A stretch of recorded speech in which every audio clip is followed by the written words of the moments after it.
It seems like everywhere you turn these days, mental health is part of the conversation. Yeah. You see it in the headlines, you hear about it.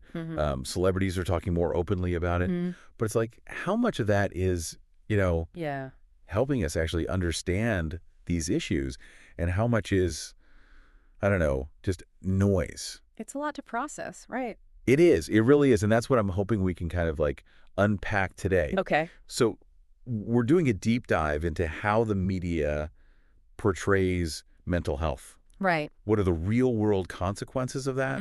And, what are the experts saying we can actually do about it? Yeah, and how do we get past all that noise to figure out, Exactly. what can we do? And then on top of that, we're also going to be looking at online communities, Oh, interesting. because they're like this whole other layer to this. Yeah, They can be amazing support systems. absolutely. They can also be, well, I'm sure we've all seen the downsides. For sure. So to kick things off, one of the things that really jumped out at me from the articles we're looking at today was just how much more common mental health themes have become in like all kinds of entertainment. Really? Oh, yeah. Yeah. And I'm not just talking about like the serious dramas or anything. Right. We're seeing it in comedies, Yeah. video games, Yeah. even reality TV. It's everywhere. Wow. And, creators on platforms like X, like you've probably seen some of Jen Nazing's posts, right? Yeah, definitely. She's been talking a lot about this trend. And it just kind of makes you wonder, right? Like, what's the impact of all this? It's a double-edged sword, isn't it? It really is. Because on the one hand, you have the potential for good, right? Yeah. If you see a character dealing with something like anxiety or, depression, Yeah. and it's portrayed really realistically Right. and authentically, that can be so validating for people who are going through the same thing, Absolutely. It can make you feel a little less alone. Right. Sick. When you see that it's not just you. And it can normalize those conversations too. It's true. It's like it gives people permission to talk about it more openly, maybe, because it's out there in the open. Yeah, and it can even encourage people to actually get help if they need it. Oh, for sure, because it's not this taboo thing anymore, right? Right, exactly, yeah. But like with anything, there's always the flip side, right? Yeah, yeah. Because I feel like sometimes shows use mental health as like this dramatic shortcut. Right. Like they don't actually explore the real human cost of what they're portraying. And that could be really kind of damaging. Yeah. Like that article we were talking about earlier, it mentioned how even the portrayal of substance abuse, Oh, right, yeah. which, by the way, is something that's been discussed a lot on X, too. Yeah. People like at Ryan Rez XXM, at Anthony J.M. Howard. I've seen those, yeah. They've been really vocal about this, how even that, the way it's shown, it can either be really insightful, help people understand, the complexities of addiction, or it can just fall into those same tired cliches. Exactly. And that's where the media's responsibility comes in, right? Yeah. Because it's a fine line between raising awareness and just exploiting it. exploiting it for ratings or whatever. Right, exactly. And I think, one of the articles actually cited a study. Oh, yeah. Where they found this direct correlation between the way mental illness is shown on TV and how the public perceives it. That makes sense, though, right? It's really powerful, Because if all you see are these, exaggerated or negative portrayals. Yeah, if someone with bipolar disorder is always portrayed as being, dangerous. Exactly, or unreliable. Or, incapable of, holding down a job or having healthy relationships. Right, and it just reinforces these harmful stereotypes. Exactly. And that has a very real impact. Those things, those stereotypes, they affect people in the real world, and how they're treated and how they see themselves even. And it can even prevent people from getting help. Oh, totally. Because then it's like, well, I don't want people to think I'm like that. Exactly. Yeah. And it's so important to remember everyone's experience is different. Absolutely. What might be a symptom for one person could look completely different in someone else. And this actually ties into, I think, to the whole workplace bullying thing, which we were talking about a little bit before. Oh, yeah. Which you might not think of, right? Right, as yeah. being as immediately impactful as, seeing a character have a breakdown on a TV show or something. Right. But the articles we read, they really emphasized how damaging those seemingly less dramatic experiences can be. They can be so insidious. Yeah, they really can. Because it's like this drip, drip, drip of negativity, Yeah. that wears you down over time. And it's like, it might not seem like a big deal at first, Mm-hmm. but over time, it can really take a toll. Yeah, exactly. Like at Peter Chrono, he was talking about this on X. Oh, yeah. What'd he say? He was saying how chronic workplace bullying can lead to like serious long-term mental health issues. Oh, wow. Like we're talking depression, Yeah. panic disorders, even PTSD-like symptoms. Wow, PTSD. I mean, I knew it was bad, but I didn't realize it could get to that level. Yeah, and it's because of that constant stress. Right. That feeling of being unsafe, like unheard. Unsupported. Exactly, and that just takes a huge toll. Yeah, it makes sense, though, if you think about it. You know, when you're constantly on edge, it has to manifest somehow. Right, it's not just going to go away. Right. And what's interesting is it's not even just about, like, how resilient you are as an individual. Right. Like, you might have great coping mechanisms for, everyday stressors. Total. But if you're in this toxic work environment where you're constantly being undermined, it's going to wear on you no matter how strong you are. It's like it chips away at your defenses over time, Exactly. And that's why I think that point about organizational change is so important. Absolutely. Like, we need workplaces that actually prioritize mental well-being. Yes, 100%. And have zero tolerance for this kind of behavior. For sure, because it shouldn't be on the individual to just, like, suck it up and deal with it, Exactly. It's bigger than that. It is. It really is. But, the good news is it's not all doom and gloom, right? Right. The source material, it doesn't just, point out the problems. Yeah. It actually spends a lot of time talking about solutions, too. Yeah. Like, what can we actually do to address all this? Yeah, that's the important part, right? Exactly. Because it's easy to feel overwhelmed. It really is. By all the negativity. Yeah, and just feel like, well, what can I do? I'm just one person. Right. But the experts seem to agree that it's going to take, a multi-pronged approach. Okay, that makes sense.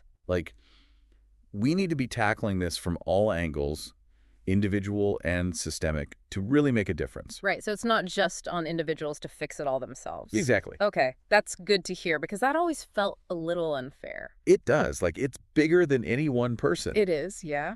So one of the names that kept coming up in the articles was this Dr. Lee Anna Maharaj. Okay. Have you heard of her? I don't think so, no. She's doing some really incredible work in Trinidad and Tobago. Oh, wow. Specifically, she focuses on these community-based mental health initiatives. Oh, interesting. So, getting the community involved. Exactly. And it makes so much sense when you think about it, right? Yeah, because mental health doesn't just exist in a vacuum, right? It's affected by your environment, your relationships. Everything. Your culture, exactly. So her programs, they often involve training people within the community. Okay. To recognize those early warning signs. That's huge. Oh, it is, because then it's like you're catching it early on.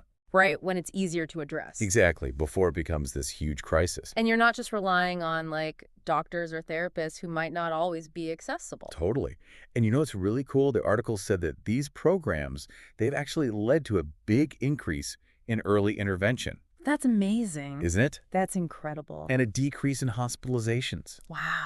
Because people are getting the help they need sooner. So it's actually making a tangible difference. Yeah, and it just shows, how powerful it can be to empower those communities to support their own. Absolutely. So that's kind of the big picture stuff. Right. But what about on an individual level? Yeah, what can we, as individuals, do? What can I do if I'm feeling overwhelmed or, I need some extra support? Yeah, that's a good question. Well, the articles mentioned a bunch of things. Actually, everything from therapy, the traditional kind of, to some alternative therapies that I thought were really interesting. Oh, Well, one that kept coming up was CBT, cognitive behavioral therapy. Oh, yeah, I've heard of that. Yeah? Have you tried it? I haven't personally, but I've heard good things. Yeah, it's supposed to be really effective for things like anxiety, depression. Yeah, I think it focuses on, changing your thought patterns, right? Exactly. It's instead of just reacting to your thoughts and feelings. Right.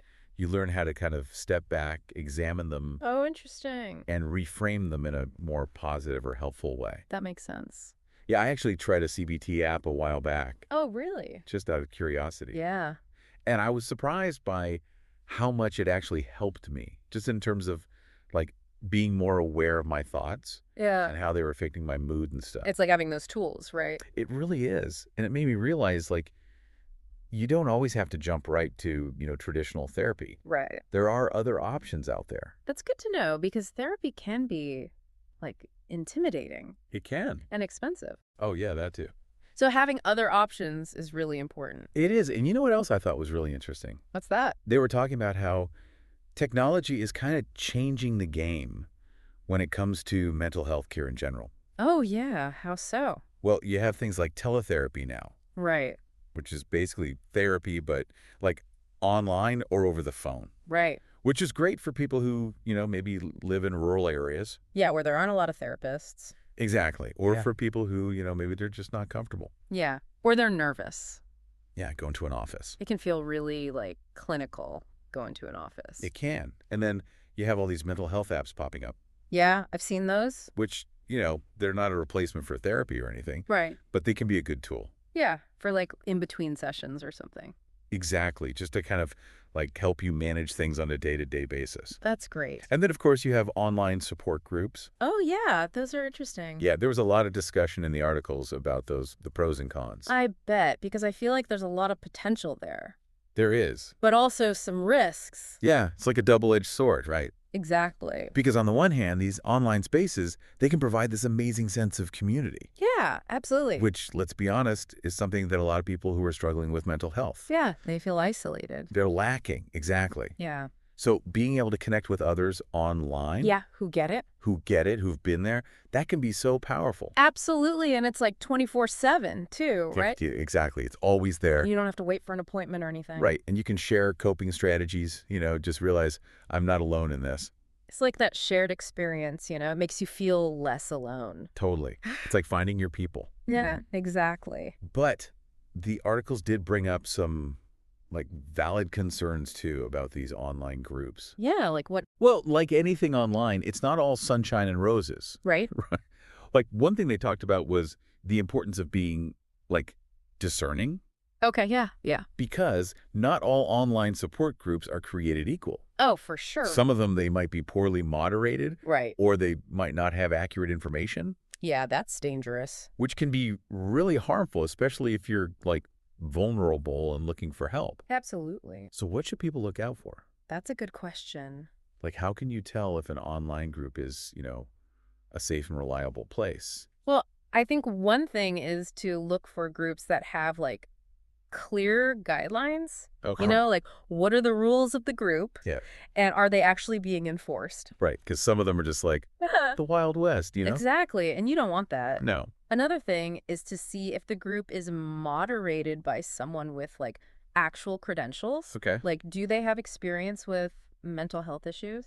Right, because anyone can say they're an expert online. Right, exactly. Yeah. And it's important to like verify those things. For sure. And then, obviously you want to make sure that the information being shared in the group is like evidence-based. Okay, so like not just, someone's opinion or anecdote, but like actual research-backed stuff. Exactly. Good to know. And I think it's important to remember that like even if a group is, well moderated and has good information, Yeah, it's not a replacement for professional help. right. It's not like a therapist in your pocket. Exactly. It's more like a supplement. Right. Exactly. Yeah, it's like a support system, but it's not therapy. Okay, that's a good distinction. Yeah. So speaking of taking action, because, we talked about a lot of heavy stuff today, Yeah, we have. but the source material, it doesn't just leave us hanging, right? Good. It ends with this really powerful call to action, which I loved I like that. because it's like, it's not enough to just be aware of these issues, right? Yeah. We have to actually do something about it. Absolutely. Like translate that awareness into action. Yes, exactly. And there's so many ways to do that, right? Yeah, like what? Well, I mean, it can be as simple as like starting a conversation with a friend or family member who might be struggling. Yeah, just letting them know that you're there for them. Exactly, because sometimes that's all it takes, Absolutely. Just feeling seen and heard can make a huge difference. It really can. Yeah. And then, of course, you can support organizations that are doing great work in this space. Yeah, financially or even just volunteering your time. Exactly. And even just like educating yourself. Right, because knowledge is power. It really is. And the more you know about these issues, the better equipped you are to like challenge stigma and Yes, advocate for change. exactly. And sometimes it's those little things that can make the biggest difference. Right, like it doesn't have to be this big, grand gesture. Exactly. It can be as simple as like sharing a helpful resource on social media Yeah, or speaking up when you see someone being treated poorly. totally, because silence just enables that behavior. Exactly. It's about being an ally. It is, and, there's this one quote from the source material that really stuck with me. Okay, what was it? It said, "Mental health is not a destination, but a journey, and it's a journey we take together." Oh, I love that. Isn't that great? It's so true. And it just reminds you that, like, we're all in this together, right? They are. Like, none of us have all the That answers. sounds perfect. Exactly. But we can support each other Yeah, and learn from each other. absolutely. And that's how we make progress. It's a collective effort. It really is. Yeah. Well, that's about all the time we have for today's deep dive. Wow, that was a lot. It was, but it was good, right? It was really good, yeah. A lot to think about. I know. I always feel like I learned so much from these conversations. Me too. But we want to hear from you, too. Like, what are your thoughts on all of this? Yeah, what resonated with you? Exactly. So make sure to share your thoughts with us on social media using hashtag Mental Health Matters. Yeah, join the conversation. Exactly. Because, like we were just saying, this is a journey we take together. It is. And on that note, we'll be back next week with another deep dive into a topic that's sure to get you thinking. Can't wait. Until then, take care of yourselves and each other. Bye, everyone.